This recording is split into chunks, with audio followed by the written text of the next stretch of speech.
Hi everyone, welcome to my channel. If you are new to my channel, I am Shamika. I'm a licensed massage therapist, small business entrepreneur, and rising herbalist. If this is not your first time seeing me, hello again and welcome back. I'm so glad you're here. Today I am going to be talking about the pros and cons of working at a spa as a massage therapist in the year 2025.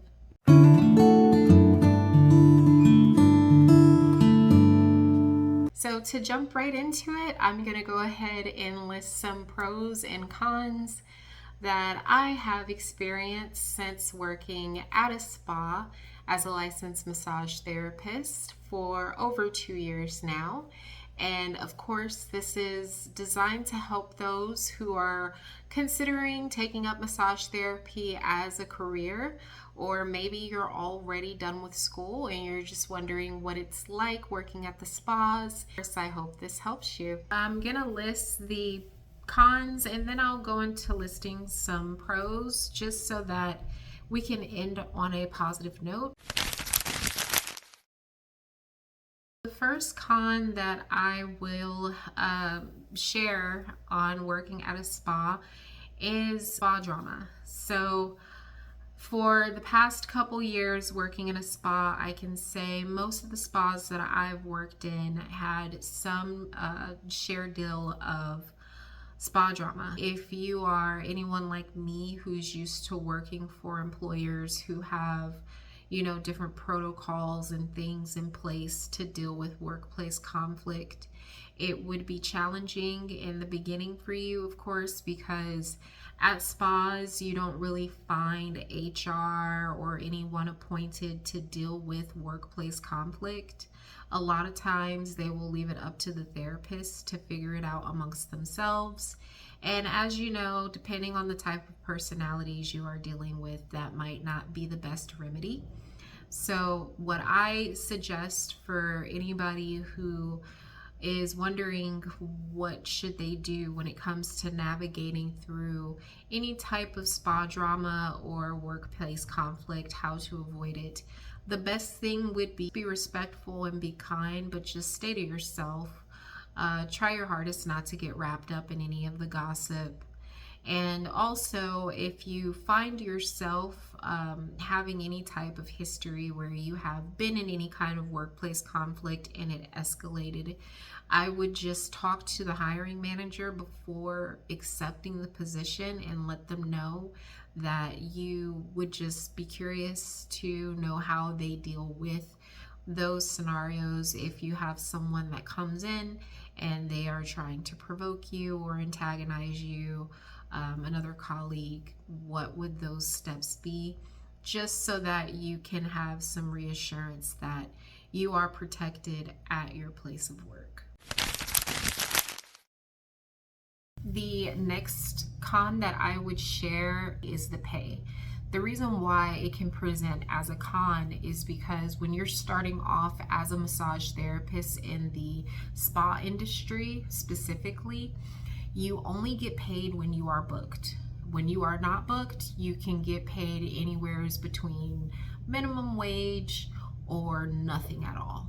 So if you come into work and you only have 4 appointments and you're free for the next 3 hours, those 4 appointments you're going to get paid. But the last 3 hours that you're open, you're either going to get the minimum wage or you're going to get nothing at all. And depending on where you're working, they might pay you more than minimum wage, but still not the amount that you would get said if you were booked. So like you might get $25 an hour if you're booked, but when you're not booked and you still have an opening but you have to be at work, we'll pay you the $10 an hour. Some places won't pay you at all. It all depends on your place of employment. I can say when I started off and I was working at a very known franchise spa, I had to be there. I couldn't leave. So they did pay me whenever I wasn't booked. And I believe they did that because they had to, because I was actually there. There is another spa that I worked at that did not require me to be there whenever I wasn't booked. and they did not pay me whenever I wasn't booked. So I guess it all depends. Like if you start off at a place and they're like, yeah, you have to be here when you're not booked, then of course they're going to pay you for your time being there.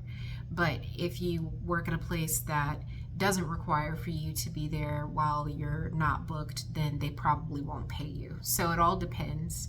But that would be the second con. The third con that I would share is the benefits. You do get medical, like health insurance benefits at most spas, but whenever I mention benefits as a con, the reason why I can see it as being a con is because if you get pregnant and you need FMLA or you need maternity leave or paternity leave, most spas do not offer that. I would check with them once you interview, as well as sick leave. I actually shared a video a few weeks ago expressing how whenever you are sick at work, say for instance you catch the flu or you caught whatever virus is going around and you can't come to work, there is no sick leave for you if you do not have like any type of savings yourself. Then you will be out of work and you will not have any type of income. And that's the same with vacation, PTO, you name it. There's not really any of that at the spa industry. So I would say that would be my third con.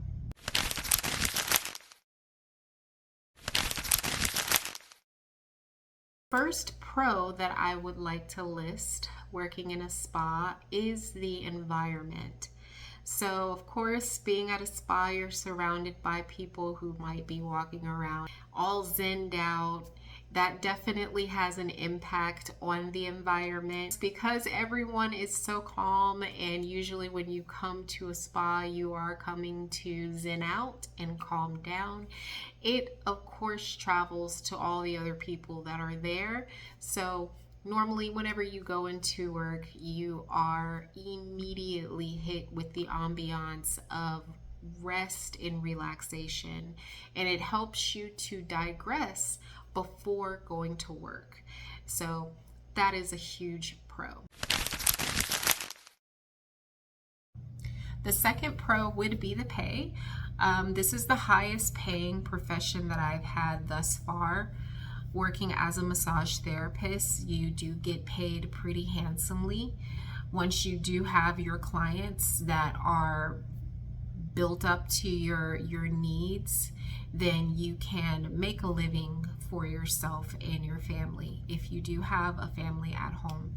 I would just say that there is a difference between working at a spa and some other places. I can't speak for these places off of experience, but I can at least say based off of what other therapists have told me and what I've been told in school, chiropractors' offices, hospitals, rehabilitation centers, because they usually don't offer tips, a lot of times at these places you are stuck with your hourly rate that you might also have to split with the chiropractor or the physical therapist, and it has an impact on your pay.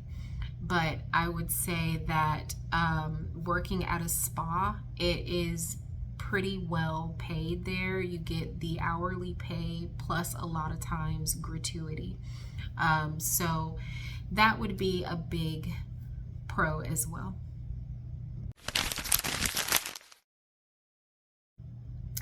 And the last pro that I will share are the perks. So you get a lot of perks working at a spa.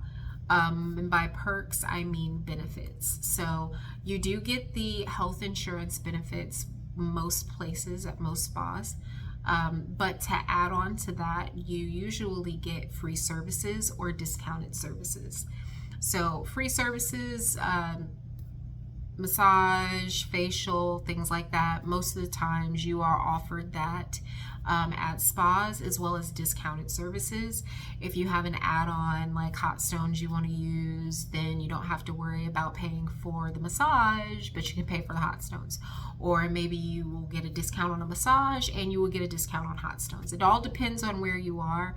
Each spa is different. Each location offers different types of incentives. So I would say that the incentives, the perks, they are a huge pro. It gives you the ability to still take care of yourself while you are taking care of others. So you're probably asking yourself, is massage therapy right for you? I enjoy it 100%. It is very rewarding and it is a fulfilling job. You have the ability to talk to people, help them on their healing journey, and that is wonderful. That's actually what I have been wanting to do for a very long time. So I would say it's worth taking up as a profession, but make sure you are honest with yourself. It's okay if it is not right for you. There are a lot of people who have gotten into massage therapy, and because it can be a pretty physically demanding job, they did not stick with it, and it's still okay either way. If you find yourself passionate about this career, if you feel like this is something that you were made to do, of course, you will never regret taking up something that is in your heart to do. I worked in other industries and I was not happy at those other industries. I was definitely miserable and had to get into therapy, and massage therapy is the right thing for me. So I would encourage you guys, if you know that this is something that you want to do it, and you will thank yourself in the long run. But as always, thank you guys for sticking around and watching it this far. If you haven't already, please like and subscribe, and also feel free to comment if you have any questions. If you are still wondering if there's anything that I didn't talk about and you're wondering if I would cover it, feel free to ask. I won't ignore it unless it's something that is not appropriate, but anything you want to ask, I am open, and I appreciate you guys' time. And as always, best of luck to you, and talk to you later.